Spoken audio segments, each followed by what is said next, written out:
two choices. You can either be younger or look younger temporarily. I'd much rather be younger. At almost 47 years old, I have yet to inject my body with anything. I don't think I'll ever will, because I trust in the advent of science in the longevity sphere, and I've been watching, reading. I read about a book a week, and then of course that coupled with my 28 years as a skincare expert specializing in sensitive skin, I got the scoop and I can help you look younger and be younger from the inside out. When you're injecting Botox and fillers, you're temporarily looking younger at the cost or at the potential of looking much, much older later, because you're injecting foreign substances into your body that are not going to be serving you.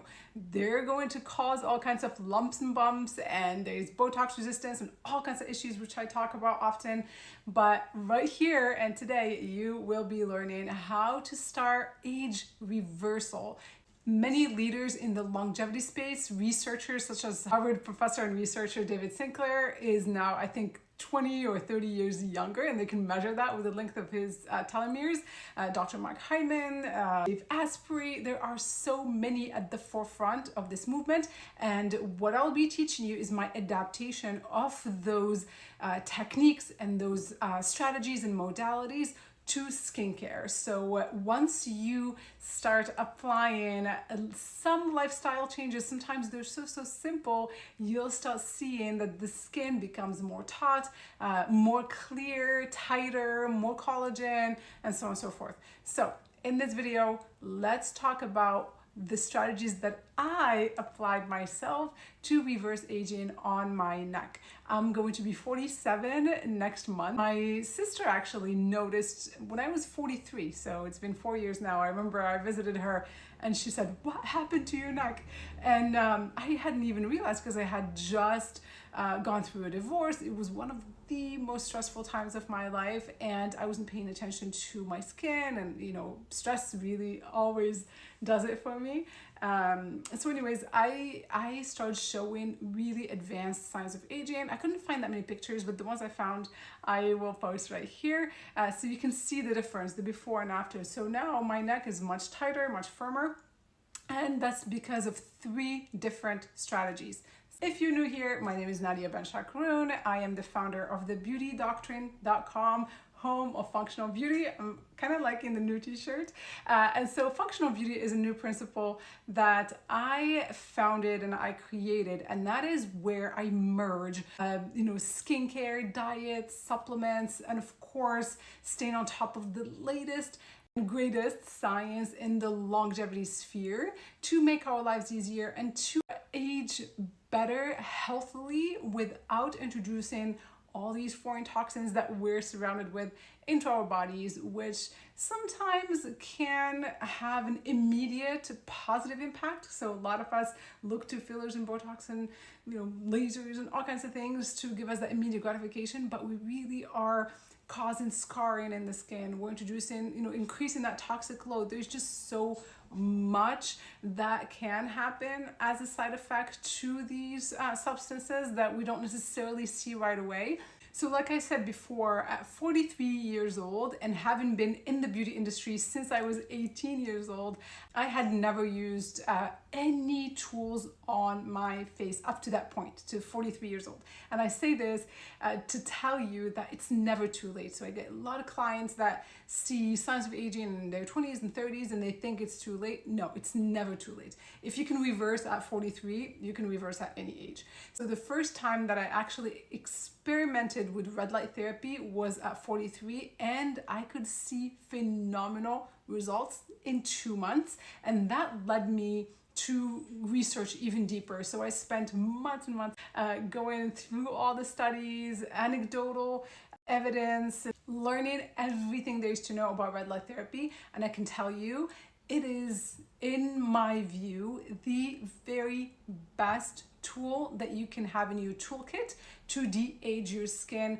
externally, but also boost your collagen, boost hair growth, help with joint pain. It's phenomenal. So that is the first modality that I applied to help reverse aging around the neck area. So keep in mind that when my sister made that comment, I kind of was alarmed, so I was trying everything. But I really truly think these are the three things that helped the most. So red light therapy, I wrote a bunch of blogs about it. I have links down below. For my very favorite device, which is on my website, you have to be very careful what device you use because a lot of them can be harmful to the skin. Every once in a while, I'll get one of my followers on TikTok saying that red light therapy caused them to have hyperpigmentation or increased redness or broken capillaries.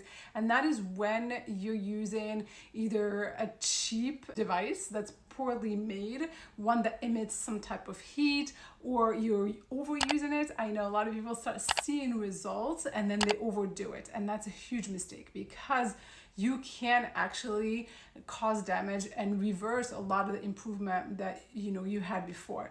I'm not going to go into a lot of detail about red light therapy, but I will link up a video where I teach what to look for. It needs to be FDA cleared, non-thermal.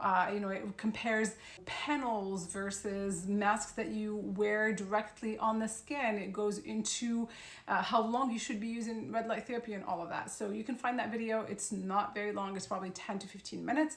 It'll be linked up. But I just wanted to highlight that red light therapy was life-changing in my age reversal journey. The second strategy that I adopted at the same time as red light therapy is consuming collagen. So before 43 and before my sister's comments, I had never considered collagen because I always felt that I had a fairly good diet. My skin was doing great until I started seeing that sudden loss of elasticity. And I'm sure that a lot of that loss of elasticity, of course, I know I attribute that to stress, but also to being perimenopausal. I'm sure there is some decline in estrogen, which, as we all know, is directly correlated to decline in collagen. And so I started looking into different collagen powders, testing different ones, and I landed on marine collagen, and I started taking that religiously. And by that, I mean at least one serving a day. So every single day I take one serving in the morning in my coffee, and then most days I'll have a second serving in the afternoon when I do like a matcha latte or moringa latte. I blend some collagen in there. The third strategy that I adopted is what I ended up calling later the beauty doctrine method of application. And that is I know it's going to sound really weird, but stick with me. I skipped moisturizer completely. And so I went straight for serums. So because of my background in the beauty industry, I have a deep understanding of formulations, right? And so if you think of a moisturizer's composition, it is a blend of water and oils mixed with some added things, right? So you have preservatives, you have emulsifiers, thickeners, whatever it is, just to enhance the texture formula. And then of course you have added actives, maybe you have peptides or other ingredients. But as far as the major components of a moisturizer, it's going to be water and oil. And in the oil category, including butter, so there's shea butter, cocoa butter, stuff like that. And so instead of applying one product that has it all together, very often will sit on the surface of the skin. These moisturizers can be really thick. It's the same way when you think of maybe, Vaseline or a lot of these moisturizers that are very emollient, and you feel them. And I've noticed this so much in my career interfacing with thousands of consumers. You apply a moisturizer and your skin feels great and it looks great for the day, but then you wash it off at night and you're back to square one. You haven't really seen an improvement because you're just temporarily having the illusion of moisture versus actually moisturizing the skin from the inside. And so I wanted to maximize what my skincare could do for me. And so I decided that I was not going to use moisturizer, but I'm going to still get those two really important elements. So water addresses hydration or lack thereof, and oil or butters address moisture in the skin. And so I wanted those to go deeper into the skin. And so that's how I came up with my method of using serums alone and like just waters. So things that are very thin. So I wanted all of those ingredients to go deep into the skin. So when you go with the serum, what you get in is a much higher concentration of active ingredients than a moisturizer, but also it's a really thin texture that's able to penetrate much deeper. It's not gonna sit on the surface of the skin. So the only thing that I allow to sit on the surface of the skin is sunscreen, and that's where it belongs. So I use a physical block. So I have mineral sunscreens that I use, and I want them to stay on the surface to protect my skin versus, absorb. So I hope that this makes sense. So this is the strategy that I've adopted, and my skin has improved drastically. So first step always in my skincare routine is going to be some type of mist. So it needs to be a mineral mist, a hyaluronic acid mist. Hyaluronic acid is essential. You cannot improve the skin, you can't plump it from the inside out if you don't use a humectant, which is going to hold that water, retain it within the cell, and then actually even plump it up. We're really limited on the type of humectants that are out there, or the choices. So you have glycerin and then you have hyaluronic acid. So make sure you have both in your skincare routine, but more importantly, hyaluronic acid, it'll do a trick. You'll see a really notable improvement in the look of lines and wrinkles. Like I said, it pushes that wrinkle from the inside out. It makes the skin look a lot more hydrated when you use the right one, obviously. I've tried, let's say, ordinary hyaluronic acid.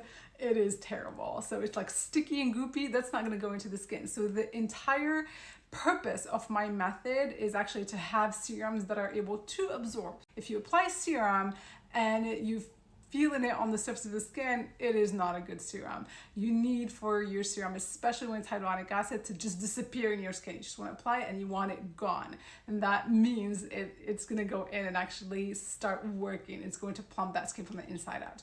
And so you apply your mist, then you can follow with a hyaluronic acid serum, and you can apply the mist again, because I call it feeding the hyaluronic acid. So hyaluronic acid acts like a sponge. So it can start out really, really tiny, but then when you spray it with a lot of water, it's just going to continue to expand to a certain point, obviously.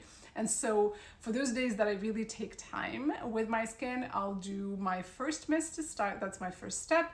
Second step is going to be some type of serum that has a good amount of hyaluronic acid that's low molecular. So I don't want those thick molecule ones, because again, I want to ensure that it absorbs into the skin.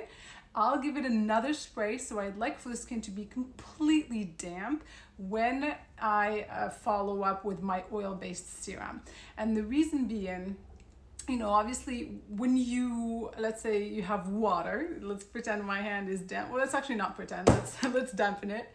And so, I'm gonna apply, water on the skin, right? So I do that for the face, and then immediately I'll go with an oil. So what this does, it's gonna prevent that water from evaporating, because our skin is very slow in its capability to absorb water. Otherwise, if you're sitting in a jacuzzi or swimming, you'll fill up with water. It doesn't happen, right? Because our skin is made up of fat, and it absorbs fat much faster than it absorbs water. And so when you kind of layer in this fashion, you have your water-based products first and then your oil. So now it's ensuring that water that's underneath this oil has nowhere to go. So it stays under and it's going to absorb. And so when you do this simple method, this is so much better than applying any moisturizer out there. Obviously, the oil will have to do with your needs, your skin needs. So an oil that I would recommend for oily skin is going to be different than I would for dry skin or menopausal skin or combination skin or whatever. So there are, like, my top choices, you'll be able to find them on thebeautydoctrine.com. But it's important that when you're selecting the oil also, that you're selecting ones that are in dark bottles. So we want to do this right. So it's not about just the texture, but it's about the type of product that you're using. You don't want it to be rancid. Oils can deteriorate, they can oxidize from light and also from air. So you never want to leave that oil just open on the counter. You don't want to buy them. I don't like buying oils in like large containers because again, their shelf life is shorter. So I want it to be fresh. I want it to be in a duck bottle, use it quick and move on to the next one. A lot of us have become skincare junkies. And so don't be that person that buys everything. If I have one, I'll use this up in maybe a month and a half. But if I have 5, that means it's gonna last me up to a year, maybe depending. So skincare junkies, I feel, always end up just using old rancid products. Unless they're using conventional products, so like all the mainstream products that are high in fragrances and preservatives and all of that type of stuff. So those, they're dense in preservatives, which are destructive for your skin. So when I say shorter shelf life, that's, you know, considering that you're purchasing cleaner formulations that don't have really high amounts of preservatives, which in turn really mess up your microbiome. All right, so that's the method. It's that simple. So it would be this. You see how it's gonna like look. I didn't blend too much, but your skin will actually look really, really moisturized and will retain that moisture. The oil is able to absorb 100% into the skin. The reason it's still there is because I applied a thick layer, but I'm dry. It's gonna continue to absorb. And then I finish with SPF in the day. At night, I'll do something like an occlusive, so like a thicker, I'm looking around to see if I can spot Skin Savior here, but I don't have it. So if for somebody that's really dry like myself, I would use a balm. And a balm is an oil-based moisturizer. There's no water in there, so it really seals the deal and holds that moisture in the skin throughout the night. And at night is typically when we get really dry and dehydrated, as we're losing that moisture all night. So it's about trapping that moisture in. That's the method. For the neck specifically, there is no need ever to use heavier moisturizers because the neck does not need a lot of moisture. The neck needs lighter formulas that have peptides that will help kind of tighten and lift. Anything that's thick is going to just drag that neck down. It's already been pulled by gravity, and so we want to always be tightening, lifting with the lightest formulas possible. I'm going to link up my entire routine with my recommendations of the 3 steps that I just mentioned. So collagen is huge, red light therapy, and then a skincare routine that is designed to absorb, that's packed with actives. And when I say actives, I'm not talking all these exfoliants that are going to irritate and peel the skin off. No, I'm talking about actives that are going to support your skin in staying plump and healthy, like hyaluronic acid, like peptides. So all of these are going to be non-sensitizing. So again, I'm going to link up my entire routine with a description of what I do every day to take care of my skin. And it's really very, very simple. And I know you probably hear this message all the time. You need to do the 10-step routine, 20-step routine, all of that. You absolutely don't need. You're just introducing all kinds of fillers and preservatives and things that are harming your skin. And so when you buy a product, just know you're not just buying the active ingredient, you're buying an entire formulation. Very often it has an average of 50 ingredients, believe it or not. I was looking at products from Creme de la Mer, and I counted the ingredients and they had 150 ingredients in one product. So imagine if you're using 10 different products, that's insane. So trust me, you're not helping your skin by introducing a ton of different ingredients that very often are just clashing and many are really not doing much for your skin. So let's keep it really simple, let's keep it clean, and let's keep it light. I cannot wait for you to apply these strategies and come back and let me know how you do. I want to hear from you. I cannot wait for the feedback. Till then, be well, be safe, be beautiful. Take care.